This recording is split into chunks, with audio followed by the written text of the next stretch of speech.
கர்த்தருடைய பரிசுநாமத்துக்கு ஸ்தோத்திரம். பிரியமானவர்களே, உபாகமம் புத்தகம் 30 அதிகாரம் 3 வசனம் சொல்கிறது, உன் தேவனாகிய கர்த்தர் உன் சிறையிருப்பை திருப்பி உனக்கு இறங்கி உன் தேவனாகிய கர்த்தர் உன்னை சிதறடித்த எல்லா ஜனங்களிடத்திலும் இருக்கிற உன்னை திரும்ப சேர்த்துக் கொள்வார்.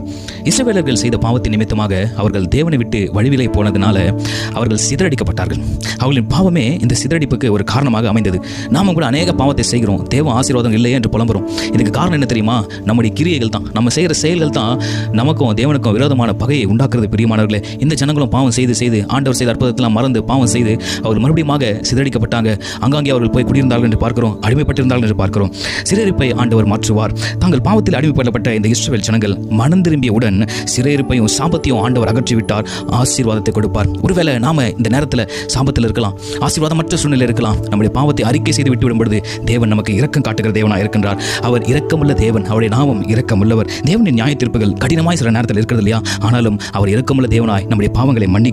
அவர்கள் பாவத்தை விட்டு மனம் திரும்பியவுடன் தன் இரக்கத்தினால் அவர்களை மீட்டுக் கொண்டார் வசனம் சொல்கிறது. பிரியமானவர்களே, சிதறடித்த ஜனங்களை மறுபடியும் அவர் ஒன்று கூட்டினார், ஒன்று சேர்த்தார். இஸ்ரவேலர்கள் பாபிலோனிலும் ஆசியாவிலும் பிரதேசங்களிலும் அவர்கள் சிதறடிக்கப்பட்டிருந்தாங்க, அடிமைத்தன சங்கிலியில் அவர்கள் அகப்பட்டிருந்தாங்க. அவர்கள் கடுமையான ஒரு மோசமான சூழ்நிலை எதிர்கொண்டிருந்தாங்க. தேவன் அவர்களை கூட்டி சேர்த்து மீண்டும் வாக்களிக்கப்பட்ட அந்த தேசத்தில் மறுபடியும் அவனை சேர்ப்பேன் என்று சொன்ன தேவன் அவர்கள் மனம் திரும்பி மாத்திரத்தில் ஆண்டவர் ஆசீர்வதிச்சாருங்க. இதைத்தான் எரேமியா புத்தகம் 32:37 சொல்லுகிறது, இதோ என் சினத்திலும் என் கோபத்திலும் என் மகா உக்கிரத்திலும் நான் அவர்களை துரத்தின எல்லா தேசங்களிலும் இருந்து அவர்களை சேர்த்துக்கொண்டு அவர்களை இந்த ஸ்தலத்துக்கு திரும்பி வரவும் இதிலே சுகமாய் தங்கியிருக்கும் பண்ணுவேன் என்று ஆண்டவர் சொல்றார். எந்தெந்த இடத்துல அவங்க சிதறக்கப்பட்டு இருந்தாங்களோ, எந்தெந்த இடத்துல அவர்கள் தேவ கோபாக்கினை வல்லமையினால அவள் ஆங்காங்கே பிரிவுபட்டு இருந்தார்களோ, ஆண்டவர் சொல்றார் அவளை மறுபடியும் கூட்டி சேர்ப்பேன். ஏன் சேர்த்தாரு?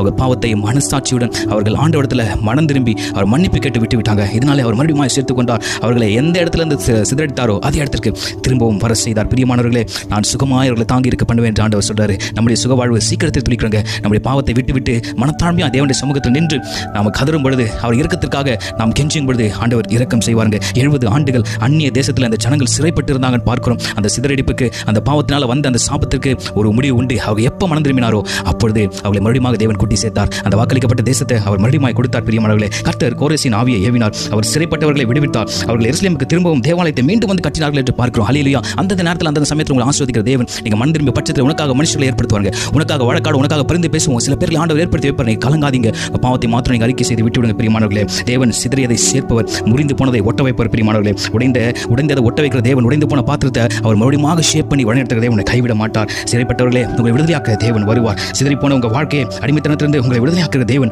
நம்முடைய இயேசு கிறிஸ்து. அவரை நம்பும்போது, விசுவாசிக்கும்போது உங்களை ஒருபோதும் கைவிட மாட்டார். நீங்க எங்க இருந்தாலும் சரி, எந்த இடத்துல இருந்தாலும் சரி, நீங்க வேலை ஸ்தலத்தில் இருந்தாலும் சரி, எங்க போனாலும் சரி, நீங்க மறுபடியும் தேவ சமூகத்தில் திரும்பி வர்றாங்க. உங்களுடைய வருத்தத்துக்கு, பாரத்துக்கு ஒரு முடிவு உண்டு. தேவன் நிச்சயமாய் கிரியை செய்வார். அவர் நம்மையும் திரும்பவும் சேர்த்து அவருடைய சன்னிதானத்தை சேர்த்துக்கொண்டு நம்மை ஆசீர்வதிப்பார். உன்னையும் உங்கள் குடும்பத்தையும் சுகமாய் தாங்கியிருக்க